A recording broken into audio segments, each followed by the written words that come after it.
Kiss of betrayal পর্ব সংখ্যা ৫। লেখনীতে লামিয়া রহমান মেঘলা। দূর থেকে কায়ানকে হেঁটে আসতে দেখে দুই ভাই বোন নিজেদের কথোপকথন বদলে ফেলে। তাহলে ভাই চলে যাচ্ছিস? হ্যাঁ, আমার কাজ আছে। মাহমুদ কথাটা বলতে বলতে কায়ান এসে মাহমুদের ঘাড়ে হাত রাখে।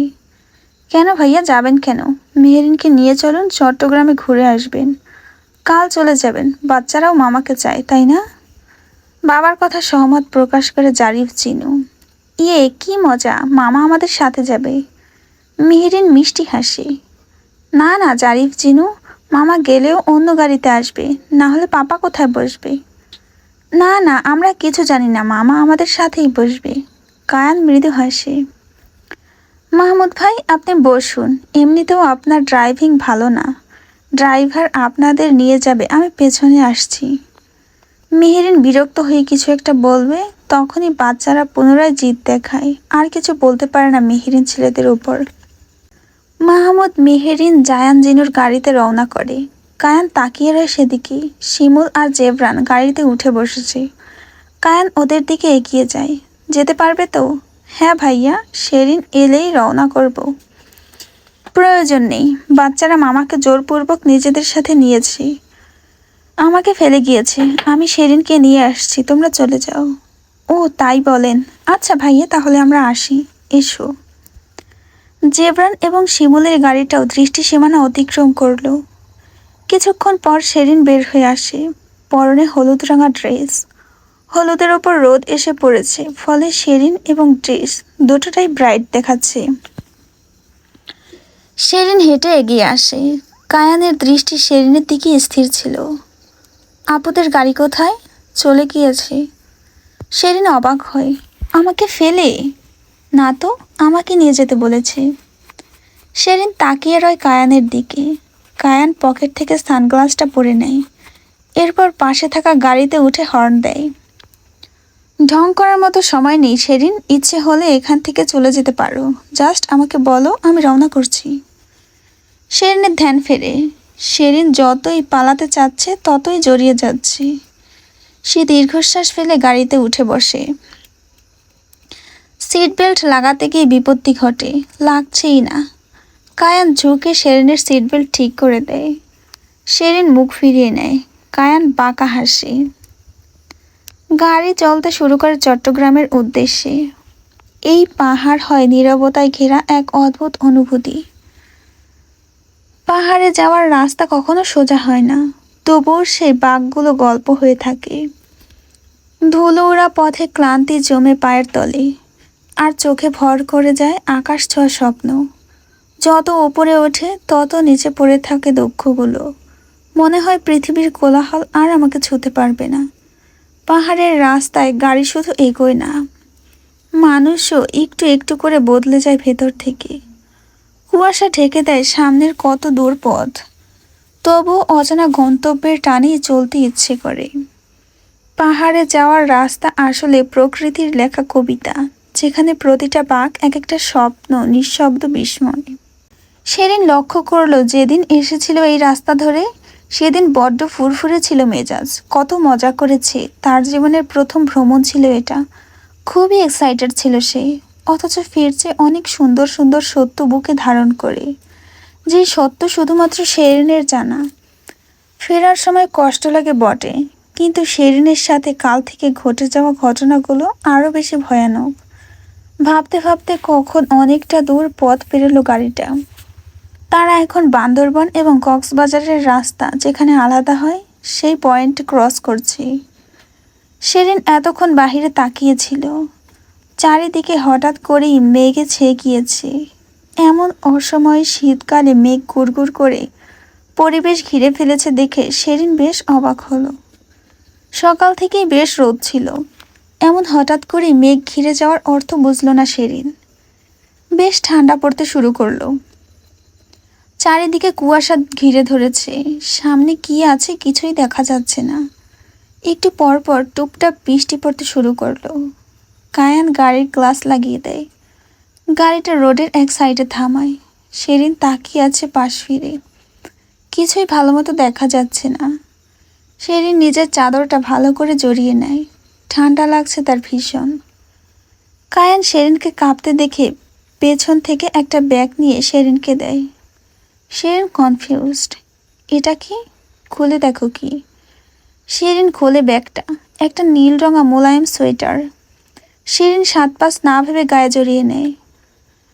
এখন গরম লাগছে। আমরা এইভাবে কতক্ষণ বসে থাকবো? যতক্ষণ না বৃষ্টি থামে। কায়ান নিজের ফোন বের করে স্ক্রল করছে। শেরিন এক পাশে বসে কায়ানকে গালি দিচ্ছে। তার ফোনটা ভেঙে এখন নিজে কি সুন্দর ফোন চালাচ্ছে। জীবন সুন্দর। কায়ান হঠাৎ করেই ফোনটা বন্ধ করে দিল। শেরিন তা দেখে পাশ ফিরে তাকায়। কায়ান ফোনটা পকেটে রেখে বলে, আসলেই জীবন সুন্দর। শেরিন ভুরু কুচকে তাকিয়ে আছে। মনে হয় তার মনের কথাগুলোও শুনতে পাচ্ছে। কায়ান ঠোঁট কামড়ে হাসে। শেরিন একবার সেদিকে তাকিয়ে মুখ ফিরিয়ে নেয়। লোকটা এইভাবে হাসলে বড্ড ফ্লার্টি লাগে। এটা আজ নয়, বহু আগে থেকেই চোখে পড়েছিল শেরিনের। কায়ানের ঠোঁটের নিচে একটা তিল আছে। সিগারেট দিনে 100খানা টানলেও কেন জানি না ঠোঁট দুটো তা পড়ে না। কায়ান গাড়ির সামনে থেকে সিগারেটের প্যাকেটটা নিয়ে লাইটার বের করতে করতেই তার আগেই শেরিন চিলের থাবায় লাইটার কেড়ে নিল। কায়ান ফিরে যায় আর চোখে। গাড়িটা বন্ধ চারিদিক থেকে। এখন স্মোক করা মানে এর চেয়ে বেশি আমাকে গলা টিপে মেরে ফেলুন। কায়ান ঠোঁট থেকে সিগারেটখানা নামিয়ে নিল। সে সিট বেল্ট খুলে শেরিনের মুখের সামনে চলে আসে। শেরিন হঠাৎ এমন কাণ্ডে ভয় পেয়ে যায়। সে পারলে গাড়ির দরজা খুলে বের হয়ে যায়, কিন্তু না, সেটা তো সম্ভব হচ্ছে না। সিগারেট আমার নেশা। কাউকে কোনো নেশা থেকে দূরে নিতে হলে নতুন কোনো নেশা ধরিয়ে দিতে হয়। তো তুমি আমাকে কি নেশা দেবে? শেরিনের হৃদস্পন্দন বেড়ে যাচ্ছে। সে হাতের লাইটারখানা কায়ানকে দিয়ে বলে, সরুন আপনি, আপনার যা মন চায় তাই করুন। কায়ান কিছুক্ষণ ওভাবেই ঝুঁকে তাকিয়ে থাকে শেরিনের দিকে। শেরিন মুখ ফিরিয়ে নেয়। কায়ান শেরিনের চোয়াল দুটো চেপে ধরে নিচের দিকে ফেরায়। মুখ ফিরিয়ে নিবি না, আই হেট দিস। শেরিন উত্তর দেয় না। শেরিনের ওষ্ঠাদ্বয় অতি নিকটে ছিল কায়ানের। তবে কায়ান এসব চায় না। শেরিনের ভেতর আর কোনো উথাল পাথাল সৃষ্টি করতে পারবে না সে। কায়ান দূরে সরে আসে। বৃষ্টি থেমেছে। গাছের পাতায় থাকা অবশিষ্ট মৃদু ফোঁটাগুলো মাটিতে গড়িয়ে পড়ছে। টুপটাপ শব্দ করছে। ধীরে ধীরে কুয়াশা কেটে গিয়েছে। কায়ান ড্রাইভ শুরু করে। এরপর আর শেরিনের সাথে কোনো কথা হয়নি কায়ানের। শহরের মাঝে দাঁড়িয়ে থাকা ইট পাথরের দ্বারা গঠিত এক টুকরো সৌন্দর্যের প্রতীক হল শিকদার নিবাস। বানু মির্জা শিকদার নিবাসের কর্ণধার। কায়ান এবং জেবরানের মা। ওদের বাবা জীবিত নেই, তবে ওদের 2 ভাইয়ের একটা বোন আছে, আহি শিকদার। মেয়েটা বড্ড মিষ্টি। শেরিনের থেকে 3 বছরের বড়। শেরিন তাকে আহু আপু বলে ডাকে। আহির এক্সাম চলছে, তাই এই ট্যুরে যেতে পারেনি। এমনিতেও আহি ভার্সিটি থেকে সব জায়গায় গিয়ে ঘুরে বেড়ায়, তাই তেমন কোনো হেরফের সে দেখায়নি। আজ কায়ান জেবরান বাড়িতে ফিরবে, তাই বনু মির্জা অর্থাৎ মিসেস শিকদার সকাল থেকেই সব সার্ভেন্টদের নাড়িয়ে রেখেছে। আহি এক্সাম শেষ করে বাড়িতে এসে বানু মির্জার তোড়জোড় দেখে বুঝে গিয়েছে ভাইয়েরা আজ আসবে। তার সাথে সার্ভেন্টদের নাজেহাল অবস্থা। আহির একটু মায়া হলো। সে মায়ের দিকে এগিয়ে গিয়ে বলল, আম্মা বেগম, আপনি কি এত কষ্ট করেন? ওদের কাজ ওদের উপর ছেড়ে দিন, আপনি রুমে চলুন। না না, আমি চলে গেলে ওরা উল্টাপাল্টা করবে। আমার কায়ান জেবরান কতদিন হলো বাড়িতে নেই। আম্মা বেগম, জাস্ট 3 দিনের ট্যুর ছিল। হ্যাঁ তো? আমার বাচ্চাদের আমি বহুদিন দেখি না। তুই কি বুঝবি এসবের? মা হ, এরপর বুঝবি। হ্যাঁ হ্যাঁ। ওদের কথোপকথনের মাঝেই বাড়ির বাহিরে গাড়ির শব্দ শোনা গেল। ওরা এসে গেছে। তুমি বসো আম্মা, আমি দেখছি। আমিও আসছি সদর দরজা পর্যন্ত। বানু মির্জা এবং আহি সদর দরজা পর্যন্ত গেল। প্রথম গাড়ি থেকে মেহেরিন, মাহবুব, থুকু, মাহমুদ এবং জারিফ জিনু বের হয়ে আসলো। জারিফ জিনু দাদিকে জড়িয়ে ধরে, আসসালামু আলাইকুম দাদি বেগম, কেমন আছো? ওয়ালাইকুম আসসালাম, আলহামদুলিল্লাহ, আমার জানরা ভালো আছি। দেখুন দাদি বেগম, মামাকে নিয়ে এসেছি। বানু মির্জা দেখল মাহমুদকে, তবে তার চেহারায় স্পষ্ট সে খুশি নয়। আহিও মাহমুদকে খুব একটা পছন্দ করে না, কিন্তু বাড়িতে মেহমান আসলে কিভাবে মুখ কালি করা যায়। আসসালামু আলাইকুম মাহমুদ ভাই। ওয়ালাইকুম আসসালাম আহি, কেমন আছো? আলহামদুলিল্লাহ। পেছনের গাড়িতে জেবরান আর শিমুল ছিল, তারাও বের হয়ে একে একে। বানু মির্জা কায়ানকে না দেখে অবাক হলেন। কায়ান কোথায়? মেহরিন এগিয়ে আসে। আসসালামু আলাইকুম আম্মা বেগম, কায়ান আসছে পেছনের গাড়িতে। আর শেরিন? কায়ানের সাথে। কথাটা বলার সময় মেহরিনের বিরক্ত লাগছিল, তবে বানু মির্জা যেন খুশি হলেন। জেবরান গিয়ে আম্মাকে জড়িয়ে ধরে, শিমুল শাশুড়িকে সালাম দেয়। বানু মির্জা ছেলের বউকে আদর করে সবাইকে নিয়ে ভেতরে যেতে বললেন। একে একে সবাই ভেতরের দিকে অগ্রসর হতে লাগলো। এমন সময় কায়ানের গাড়িটাও প্রবেশ করলো শিকদার নিবাসে।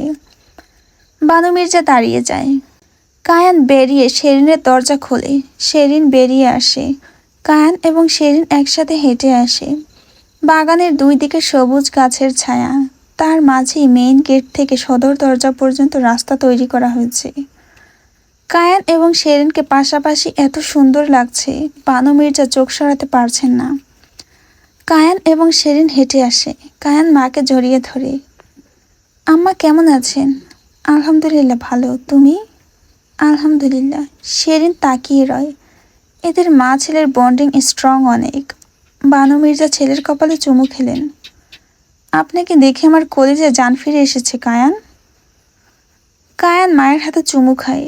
শেরিন সামনে থেকে এইসব পর্যবেক্ষণ করছে, কিন্তু ওদের পেছনেও কেউ এসব পর্যবেক্ষণ করছিল। সেটা আর কেউ নয়, মেহেরিন। ওরা যখন পাশাপাশি হেঁটে আসছিল, তখন মেহেরিনের ভেতর লাভার আগুন জ্বলছিল। সে শুধু প্রকাশ করেনি,